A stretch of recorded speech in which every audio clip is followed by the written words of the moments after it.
ಸೋನಂ ಉಪವಾಸ ಸತ್ಯಾಗ್ರಹಕ್ಕೆ ಮಣಿದ ಮೋದಿ ಸರ್ಕಾರ. ಹೆಚ್ಚಿದ ಆಕ್ರೋಶ, ಮೋದಿ ಕ್ಯಾಬಿನೆಟ್ ಧರ್ಮೇಂದ್ರನಿಂದ ಕಿಕ್ ಔಟ್. ಕಾಕ್ರೋಚ್ ಪಾರ್ಟಿ ಜೊತೆ ನಡ್ಡಾ ಮೀಟಿಂಗ್, ಮಂತ್ರಿಗೆ ಗೇಟ್ ಪಾಸ್.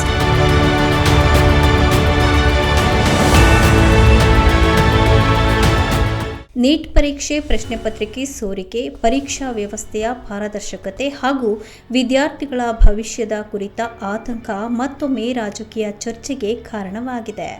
ಮುಂಗಾರು ಅಧಿವೇಶನದ ಮೊದಲ ದಿನವೇ ಪ್ರತಿಭಟನಾಕಾರರು ಸಂಸತ್ ಚಲೋಗೆ ಕರೆ ನೀಡಿದ್ದಾರೆ. ಶಿಕ್ಷಣ ಸಚಿವ ಧರ್ಮೇಂದ್ರ ಪ್ರಧಾನ್ ರಾಜೀನಾಮೆ ನೀಡಬೇಕು ಎಂದು ಪ್ರತಿಭಟನಾಕಾರರು ಆಗ್ರಹಿಸುತ್ತಿದ್ದಾರೆ. ಪ್ರತಿಭಟನೆಯಲ್ಲಿ ವಿವಿಧ ವಿದ್ಯಾರ್ಥಿ ಸಂಘಟನೆಗಳು, ಸಾಮಾಜಿಕ ಕಾರ್ಯಕರ್ತರು ಹಾಗೂ ಶಿಕ್ಷಣ ಕ್ಷೇತ್ರದ ಕೆಲ ಪ್ರತಿನಿಧಿಗಳು ಭಾಗವಹಿಸಿರುವುದಾಗಿ ತಿಳಿದುಬಂದಿದೆ. ಪ್ರತಿಭಟನೆಗೆ ಪೂರ್ವಾನುಮತಿ ಇಲ್ಲದ ಹಿನ್ನೆಲೆಯಲ್ಲಿ ದೆಹಲಿ ಪೊಲೀಸರು ಹಲವು ಪ್ರದೇಶಗಳಲ್ಲಿ ಬ್ಯಾರಿಕೇಡ್ ಹಾಕಿ ಪ್ರತಿಭಟನಾಕಾರರನ್ನು ತಡೆದಿದ್ದಾರೆ. ಕೆಲವೆಡೆ ಪ್ರತಿಭಟನಾಕಾರರು ಹಾಗೂ ಪೊಲೀಸರ ನಡುವೆ ಮಾತಿನ ಚಕಮಕಿ ನಡೆದಿರುವ ವರದಿಗಳು ಇವೆ. ಸಾಮಾಜಿಕ ಜಾಲತಾಣಗಳಲ್ಲಿ ಲಾಠಿ ಚಾರ್ಜ್ ಆರೋಪಗಳು ಕೇಳಿಬಂದಿವೆ. ಆದರೆ ಇದರ ಕುರಿತು ಅಧಿಕೃತವಾದಂತಹ ಮಾಹಿತಿ ಇನ್ನೂ ಸ್ಪಷ್ಟವಾಗಿಲ್ಲ. ಪ್ರತಿಭಟನೆಯ ಬೆನ್ನಲ್ಲೇ ಕೇಂದ್ರ ಸರ್ಕಾರದ ಮಟ್ಟದಲ್ಲಿ ಚರ್ಚೆಗಳು ನಡೆಯುತ್ತಿವೆ ಎಂಬ ಮಾತುಗಳು ಕೇಳಿಬರ್ತಿದೆ. ಮೂಲಗಳ ಪ್ರಕಾರ ಬಿಜೆಪಿ ರಾಷ್ಟ್ರೀಯ ಅಧ್ಯಕ್ಷ ಹಾಗೂ ಕೇಂದ್ರ ಸಚಿವ ಜೆಪಿ ನಡ್ಡಾ ಪ್ರತಿಭಟನಾ ಪ್ರತಿನಿಧಿಗಳೊಂದಿಗೆ ಮಾತುಕತೆ ನಡೆಸಿದ್ದಾರೆ ಎನ್ನಲಾಗ್ತಾ ಇದೆ.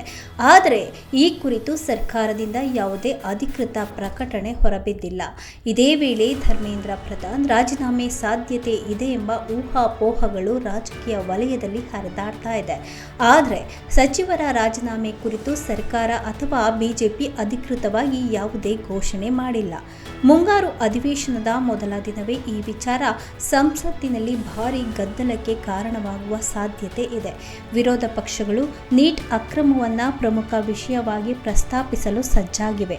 ಪರೀಕ್ಷಾ ವ್ಯವಸ್ಥೆಯ ವೈಫಲ್ಯ, ರಾಷ್ಟ್ರೀಯ ಪರೀಕ್ಷಾ ಸಂಸ್ಥೆಯ ಕಾರ್ಯವೈಖರಿ ಹಾಗೂ ವಿದ್ಯಾರ್ಥಿಗಳ ಆತ್ಮಹತ್ಯೆ ಪ್ರಕರಣಗಳ ಕುರಿತು ಸರ್ಕಾರವನ್ನು ಇಕ್ಕಟ್ಟಿಗೆ ಸಿಲುಕಿಸುವ ತಂತ್ರವನ್ನು ಪ್ರತಿಪಕ್ಷಗಳು ರೂಪಿಸುತ್ತಿವೆ. ಸರ್ಕಾರ ತನ್ನ ನಿಲುವನ್ನು ಸಮರ್ಥಿಸಿಕೊಳ್ಳಲಿದೆಯಾ ಅಥವಾ ಹೊಸ ತನಿಖೆ ಘೋಷಿಸಲಿದೆಯಾ ಎಂಬುದು ಮುಂದಿನ ಬೆಳವಣಿಗೆಗಳ ಮೇಲೆ ಅವಲಂಬಿತವಾಗಿದೆ. ಈ ಬೆಳವಣಿಗೆಗಳ ನಡುವೆ ಹೆಚ್ಚು ಆತಂಕದಲ್ಲಿರುವವರು ವಿದ್ಯಾರ್ಥಿಗಳು ಮತ್ತು ಪೋಷಕರು. ಲಕ್ಷಾಂತರ ವಿದ್ಯಾರ್ಥಿಗಳ ಭವಿಷ್ಯಕ್ಕೆ ಸಂಬಂಧಿಸಿದ ಪರೀಕ್ಷೆಯ ವಿಶ್ವಾಸಾರ್ಹತೆ ಬಗ್ಗೆ ಪ್ರಶ್ನೆಗಳು ಎದ್ದಿವೆ. ಶಿಕ್ಷಣ ವ್ಯವಸ್ಥೆಯಲ್ಲಿ ಪಾರದರ್ಶಕತೆ ಮತ್ತು ಉತ್ತರದಾಯಿತ್ವ ಹೆಚ್ಚಬೇಕು ಎಂಬ ಒತ್ತಾಯಗಳು ಜೋರಾಗುತ್ತಿವೆ. ಸಂಸತ್ ಅಧಿವೇಶನದ ಮೊದಲ ದಿನವೇ ನೀಟ್ ವಿವಾದ ರಾಷ್ಟ್ರ ರಾಜಕೀಯದಲ್ಲಿ ಮತ್ತೆ ಕೇಂದ್ರ ಬಿಂದುವಾಗಿದೆ. ಪ್ರತಿಭಟನೆ, ರಾಜಕೀಯ ಆರೋಪ ಪ್ರತ್ಯಾರೋಪ, ಸರ್ಕಾರದ ಮೇಲಿನ ಒತ್ತಡ ಮತ್ತು ವಿದ್ಯಾರ್ಥಿಗಳ ಭವಿಷ್ಯದ ಚಿಂತೆ, ಈ ಎಲ್ಲ ಬೆಳವಣಿಗೆಗಳು ಮುಂದಿನ ದಿನಗಳಲ್ಲಿ ಯಾವ ರೀತಿಯಾದಂತಹ ತಿರುವು ಪಡೆಯುತ್ತವೆ ಎಂಬುದರ ಮೇಲೆ ಎಲ್ಲರ ಕಣ್ಣು ನೆಟ್ಟಿದೆ.